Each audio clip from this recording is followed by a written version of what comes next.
جذبے والے لوگ بیٹھے ہیں، نوجوانوں کے چہرے دیکھ رہا ہوں، بڑے کھلتے ہوئے چہرے ہیں، آج سنانے کو موڈ کر رہا ہے، لیکن میرے بھائیوں ذرا غور تو کرو، ہم تو ہر موقع پہ نبی کی سنت کا قتل کرتے ہیں۔ اس موضوع کو بھی بتانا چاہوں گا آپ حضرات کو، تم جلسے میں آئے ہو، جلسے میں ذرا سنو اور آگے بھی لوگوں کو بتانا۔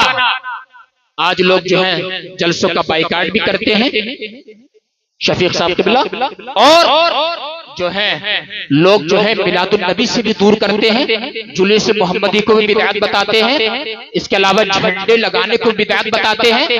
میں آپ کو بتاؤں، جب لوگوں کو سوچنا چاہیے، جب برتھ ڈے پارٹی آتی ہے، جب اس کے بیٹے کا برتھ ڈے آتا ہے تو یقین مانو یہ خوشی کا اہتمام کیا جاتا ہے۔ کیوں قاری شیخ صاحب، خوشی کا اہتمام ہوتا کہ نہیں ہوتا؟ جب تیرے بیٹے کا برتھ ڈے آتا ہے تو جو کئی ہزار کے کیک لا کر کے کاٹتا ہے اور خوشی کا اہتمام کرتا ہے، اللہ اکبر کبیرہ، جب تیرے بیٹے کی ختنہ آتی ہے بڑی محنت کرتا ہے، کئی ہزار روپے خرچ کر دیتا ہے حضرات گرامی، لیکن جب نبی کا میلاد النبی کا مہینہ آتا ہے اس وقت جو ہے تیرے حالات کیوں بگڑ جاتے ہیں، اس وقت جو ہے تجھے مرچ کیوں لگتی ہے؟ اندازہ لگاؤ ذرا، نبی علیہ السلام کی میلاد تو وہ ہے، قسم خدا کی وہ اگر نہیں ہوتی تو ہمارا وجود بھی نہیں ہوتا۔ میرا امام کا قلم عشق رسول میں جھوم کر بولا، وہ جو نہ تھے تو کچھ نہ تھا، وہ جو نہ ہو تو کچھ نہ ہو، جان ہے وہ جہان کی، جان ہے تو جہان ہے۔ سبحان اللہ، یہ میرے آقا کی ولادت کا مہینہ ہے، اس لیے جو ہے اس پہ اعتراض نہیں کرنا چاہیے۔ اللہ اکبر کبیرہ، لوگ اعتراض کرتے ہیں بلکہ ہم تو اس کو مناتے رہیں گے۔ معمولات اہل سنت میں سے ہے جلوس نکالنا، جھنڈے لگانا، جلسے کرنا، معمولات اہل سنت میں سے ہے، یہ کبھی مٹے گا نہیں، یہ کبھی ختم نہیں ہوگا، بلکہ ہم سنی تو اعلیٰ حضرت کی زبان میں باباگے دھول بولتے ہیں، ہنسی تک ڈالیں گے ہم پیدائش مولا کی دھول، مثل فارس نجد کے قلعے گراتے جائیں گے۔ جشن عید میلاد النبی، عظمت سرکار مدینہ، عشق محبت، عشق محبت، بستی بستی قریہ قریہ، واہ واہ، بولیے محبت سے سبحان اللہ۔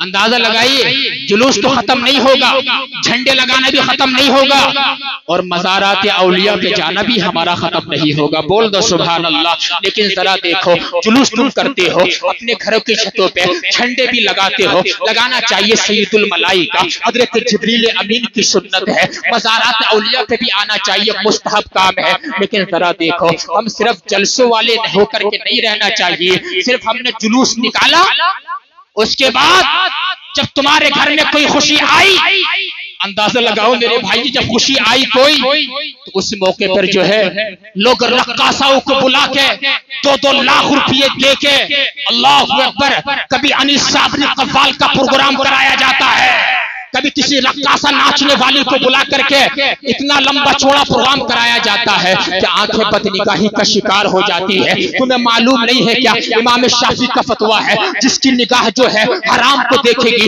اس کا قوت حافظہ کمزور ہو جاتا ہے۔ اللہ اکبر کبیرہ، جب تیرے بیٹے کا برتھ ڈے آتا ہے تب تو ڈی جے بجاتا ہے، جب تیرے بیٹے کی ختنہ آتی ہے تب تو گناہوں میں لپت ہو جاتا ہے، جب تمہارے گھروں پہ شادی آتی ہے قسم خدا کی نبی کی سنتوں کو قتل کرتے ہو، بلکہ ہمیں تو جو ہے نبی کی سنتوں کا قتل نہیں کرنا چاہیے، بلکہ اپنے بیٹے کی مٹھی میں یہ پلا دینا چاہیے، اسے علم دینا چاہیے، بیٹے جلوس بھی نکالنا، جھنڈے بھی لگانا، اس کے علاوہ جلسے میں بھی جانا، لیکن نبی کی سنت کو بھی زندہ کرنا، اس کو مٹنے مت دینا، دنیا کے جس کونے پر جانا نبی کی سنت پہ عمل کرتے نظر آنا، اور ہمارا معاملہ تو چاہے خوشی کا ہو چاہے غم کا معاملہ ہو، ہمیں تو ہر وقت اپنی زبان میں یہ کہنا چاہیے کہ انہیں جانا انہیں مانا، نہ رکھا غیر سے کام، للہ الحمد میں دنیا سے مسلمان گئے۔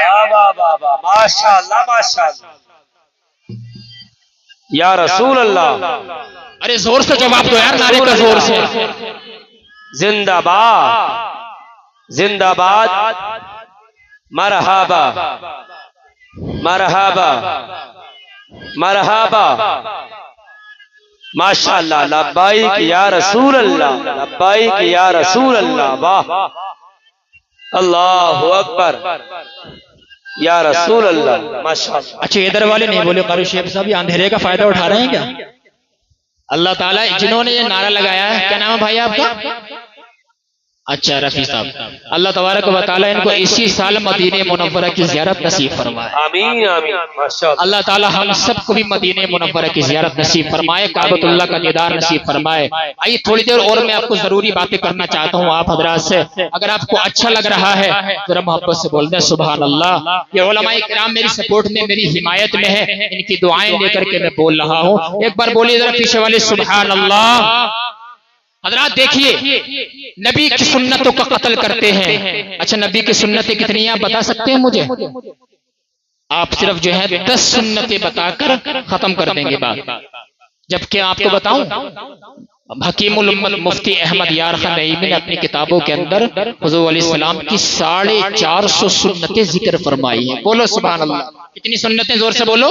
450 سنتیں ذکر فرمائی ہے. قسم خدا کے نبی کی سنت کو زندہ کرنا چاہیے. آقا نے فرمایا تھا قسم خدا کہ جس نے جو ہے میری سنت سے پیار کیا تو اس نے مجھ سے پیار کیا، اور جس نے مجھ سے پیار کیا وہ جنت میں بھی میرے ساتھ جائے گا. آئیے بات آگے بڑھا رہا ہوں. قتل مت کرو نبی کی سنتوں کا. آج ہم کتنی سنتوں پہ عمل کرتے ہیں. سنت کو جا لوگ جو ہیں نماز بھی دھڑلے سے چھوڑتے ہیں، نمازوں کوئی پابندی نہیں ہے. جس کے عرس میں تم آئے ہو رفیع ملت کے، یقین مانو ہم نے تو ان کو دیکھا نہیں ہے، لیکن یہ علماء بیٹھے ہیں جنہوں نے صحبتیں اٹھائی ہیں، ان کی جو ہے ایک وقت کی نماز بھی قضا نہیں ہوئی ہوگی. کیوں؟ ایک وقت کی نماز بھی ان کی قضا نہیں ہوئی ہوگی. سنت کو قتل مت کرو. فرض کو فرض کے خانے میں رکھو، واجب کو واجب کے خانے میں رکھو، مستحب کو مستحب کے خانے میں رکھو. آؤ تمہیں بتاتا ہوں جو لوگ سنتوں کا قتل کرتے ہیں ان کے لیے کتنی بڑی جو ہے بیماری میں وہ مبتلا ہو جاتے ہیں.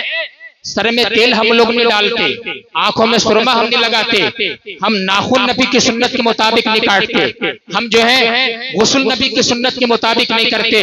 تو میرے بھائی پھر تم کرتے کیا ہو؟ تمہاری زندگی کہاں پر گزر رہی ہے؟ ابھی میں نے پڑھا حضرت 2 ہفتے پہلے ٹویٹر پہ میں نے ایک خبر پڑھی. ٹویٹر پہ امریکہ کے ایک ڈاکٹر نے ریسرچ کی. ڈاکٹر نے کیا ریسرچ کی؟ ڈاکٹر نے یہ ریسرچ کی انسان کو دنیا میں ہارٹ اٹیک کیوں آ رہا ہے. دعائیں چاہوں گا علماء کرام کی. دنیا میں ہارٹ اٹیک کی بیماری کیوں بڑھ رہی ہے؟ سنو ذرا، میں نے ٹویٹر پہ 2 ہفتے پہلے خبر پڑھی، اور ڈاکٹر مسلمان نہیں ہے، غیر مسلم ہے. اللہ اکبر کبیرہ. اس نے کہا کہ دنیا میں جو ہارٹ اٹیک کی جو بیماریاں بڑھ رہی ہیں، چند وجوہات ہیں جن کی بنیاد پہ انسان کو ہارٹ اٹیک آ جاتا ہے. ان وجہوں میں سے ایک وجہ یہ ہے انسان الٹا سوتا ہے اس کو ہارٹ اٹیک آ جاتا ہے. جو انسان جو ہے الٹا سوتا ہے اس کو ہارٹ اٹیک آتا ہے. کتنے لوگوں کو تو بغیر الٹا لیٹے ہوئے نیند ہی نہیں آتی ہے. اللہ اکبر. امریکہ کے ڈاکٹر نے ریسرچ کی ہے جو الٹا لیٹے گا اس کو ہارٹ اٹیک کے چانس بڑھ سکتے ہیں. اللہ اکبر کبیرہ. جب اس نے یہ ریسرچ کری، ریسرچ کرتے کرتے اس نے بتایا کہ الٹا نہیں لیٹنا چاہیے بلکہ کروٹ کے طور پہ لیٹنا چاہیے، سیدھا لیٹنا چاہیے. ادھر وہ تحقیق کرتا رہا، ادھر ریسرچ کرتا رہا، ادھر اس نے سچائی معلوم کرنے کی کوشش کی. تو اللہ پر امریکہ کے ایک امام صاحب سے اس نے معلوم کیا. امام صاحب نے، عالم صاحب نے بتایا کہ یہ تو تم آج ریسرچ کر رہے ہو کہ اگر کوئی انسان الٹا سو گیا اس کو ہارٹ اٹیک آ سکتا ہے، اس کو ہارٹ اٹیک کے چانس بڑھ سکتے ہیں. لیکن ہمارے نبی نے آج سے 1500 سال پہلے حضرت ابو ذر غفاری سے فرمایا تھا، ابو ذر غفاری الٹے مت لیٹو، انہا تجعل اہل النار. الٹا لیٹنا جہنمیوں کا طریقہ ہے، یہ جہنمیوں کا طریقہ ہے. ڈاکٹر حیران ہو کر کے رہ گیا. ڈاکٹر نے کہا ارے یہ تو بتاؤ تمہارے نبی کا نام کیا تھا؟ کہ ہمارے نبی کا نام محمد الرسول اللہ ہے. کہ انہوں نے یہ تعلیم دی ہے؟ کہا بے شک ہم ان کی یہ تعلیم ہے. ڈاکٹر نے ریسرچ کی، ادھر سچائی عالم صاحب سے جب اس کو پتا چلی تو ڈاکٹر نے کہا میری ریسرچ جو ہے پیغمبر اسلام معلم کائنات مسلمانوں کے نبی کی تعلیم کے پیچھے جو ہے ان کے مقابلے میں میری ریسرچ ان کے قدموں کی دھول بھی لگی ہے. انہوں نے جو ہے 1500 سال پہلے جس نبی نے امت کا علاج دے دیا ہو میں اس نبی کا کلمہ پڑھ کے مسلمان ہو رہا ہوں. جس نبی نے 1500 سال پہلے امت کا علاج عطا فرما دیا ہو اس نبی کا دین اسلام جھوٹا نہیں ہو سکتا ہے. حق ہے واہ واہ واہ واہ ماشاءاللہ ماشاءاللہ. اس نبی کا دین اسلام جھوٹا نہیں ہو سکتا ہے. ریسرچ کی میرے بھائی اندازہ لگائیے 1500 سال پہلے نبی نے جب فرما دیا کہ الٹا لیٹنا جہنمیوں کا طریقہ ہے، لیکن یہاں بھی ہم نبی کی سنت کا قتل کرتے ہیں. اگر تمہیں جب سونے کے لیے آپ جاؤ تو جو ہے داہنی کروٹ پہ آپ لیٹو اور یہ اپنا ہاتھ جو ہے سر کے نیچے لگا کر کے سو جاؤ اور کعبہ شریف کی طرف منہ کر کے سو جاؤ. سبحان اللہ، یہ نبی کی سنت ہے. نبی کی سنت جس دن تم زندہ کر لو گے، قسم خدا کی آقا نے فرمایا من احب سنتی، جس نے میری سنت سے پیار کیا فقط احبنی، اس نے مجھ سے پیار کیا. ومن احبنی، جس نے مجھ سے پیار کیا کان معی فی الجنہ، وہ جنت میں بھی میرے ساتھ جائے گا. سبحان اللہ. آج جو تمہیں چرچ نظر آ رہا ہے، آج جو حضور رفیع ملت کا یہ جو ہے گنبد نظر آ رہا ہے، ان کا مزار شریف چمک رہا ہے، اتنی محبت سے آپ تشریف لائے ہو، اس کی وجہ کیا ہے؟ انہوں نے جو ہے گدڑیوں میں رہنے کے بعد، اللہ اللہ کرنے کے بعد، رسول اللہ پہ درود پاک پڑھنے کے بعد، انہوں نے اپنے نفس امارہ کو مارنے کے بعد نفس لوامہ کی منزل کو حاصل کیا ہے. نفس لوامہ کی منزل کو حاصل کرنے کے بعد جو ہے انہوں نے نفس مطمئنہ کی منزل کو حاصل کیا ہے. نفس مطمئنہ کی منزل کو حاصل کرنے کے بعد نفس راضیہ پہ پہنچ گئے ہیں، نفس مرضیہ پہ پہنچ گئے ہیں. جب انہوں نے اپنے نفس کو مار دیا ہے اللہ تعالیٰ کی رضا کی خاطر، تو اللہ تعالیٰ کا یہ وعدہ ہے جو میرے لیے کام کرتا ہے، جو میرے لیے جیتا ہے، میرا پیغام آگے پہنچاتا ہے اور میرے لیے شیطان کو مار دیتا ہے، نفس کو مار دیتا ہے، اللہ فرماتا ہے میں اس کا ذکر مٹنے نہیں دیتا ہوں جس نے سارے کام میرے لیے کیے. اللہ فرماتا تا قیامت اس کا ذکر ہمیشہ لوگوں کی نظروں میں اجاگر کے رہے گا. سبحان اللہ، زندہ رہے گا. اس لیے کہ ان اللہ والوں نے ہمیشہ جو ہے اللہ تعالیٰ کی حمد بیان کی ہے، رسول اللہ کی تعریف کی ہے، ہمیشہ جو ہے اللہ کی اطاعت، رسول اللہ کی اتباع کی ہے. تو اللہ تعالیٰ نے ان کو بہت بڑا مقام عطا فرما دیا ہے. سبحان اللہ، یہ مقام کی بات ہے. یہ اللہ تعالیٰ نے بہت بڑے ان کو یہ سمجھ لو کمال ہے کہ جو انسان نفس امارہ کو مار دیتا ہے، اور عقل مند بھی وہی ہے. الکیس من دان نفسہ، عقل مند وہ ہے جو اپنے نفس کو دباتا رہتا ہے، جو اپنے نفس کو مار دیتا ہے اور وَعَمِلَ لِمَا بَعْدَ الْمَوْتِ، اور آخرت کے لیے تیاریاں کرتا ہے. سبحان اللہ. وَالْعَاجِزُ مَنْ أَتْبَعَ نَفْسَهُ هَوَاهَا، اور بیوقوف وہ ہے جو اپنے نفس کی پیروی میں لگ جاتا ہے اور اللہ تعالیٰ پہ تمنا لگائے رہتا ہے. اللہ اکبر کبیرہ. تو میں نے آپ کو یہ چند سنتوں کا ذکر بتایا.